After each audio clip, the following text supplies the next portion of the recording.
ለምንድነው ማሊኪያ መዝሐብ እጃቸው እንዲያርገው የሚሰግዱት? ግልጽ ነው። ማሊኪዮች ሲሰግዱ ካያችሁ ስፔሻሊ ወደ መግሪብ አካባቢ ኢማራትም የተወሰኑ እጃቸውን ለቀው። ለምን ነው እጃቸው የሚለቁት? ታሪኩ እንዲህ ነው። በሳቸው ዘመን በተለይ የኡመውያዎቹ ስሮ መንግስት አልፎ አባሲያዎቹ ሲተካ እሳቸው በ93 ሂጅሪያ ላይ ነው የተወለዱት። ሁለተኛው ኸሊፋ የነበረው አቡ ጃዕፈር መንሱር የሚባለው ያኔ እሱ በመሾሙ ህዝቡ ዘንድ አመጽ ቅሬታ ነበር። እነዛ አመፀኞች አንዲትን ሐዲስ መረጃ አገኙ መንሱርን ለመቃወም። እሷም ኢማሙ ማሊክ የሰጡት ናቸው። እሳቸው ምን አሉ? አንድ ሰው ተገዶ ሚስቱን ቢፈታ ጠላቃው አይወድቅም አሉ።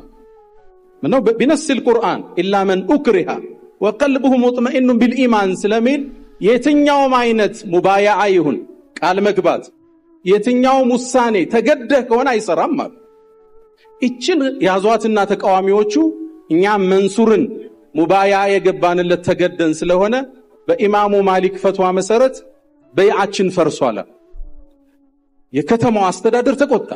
ኢማሙ ማሊክን ጠርና ይሄን ሐዲስ አትናገረው ያለ ቦታው ሰው እየተጠቀመብን ነው አሉ። እሳቸው ግን መናገራቸውን ቀጠሉ። ሐቅ ነው።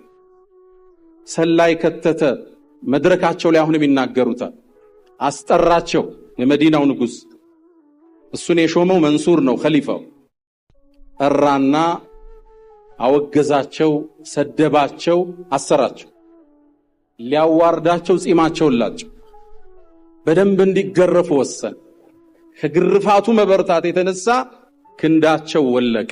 ኢማሙ ማሊክ ረዲየላሁ ተዓላ ታዲያ አንድ እጃቸውን ለማንሳት በአንዱ መደገፍ የግድ ይላቸው ነው። ከተፈቱም በኋላ ሶላት ሲሰግዱ እጃቸውን ጣል ያረጉት ነበር።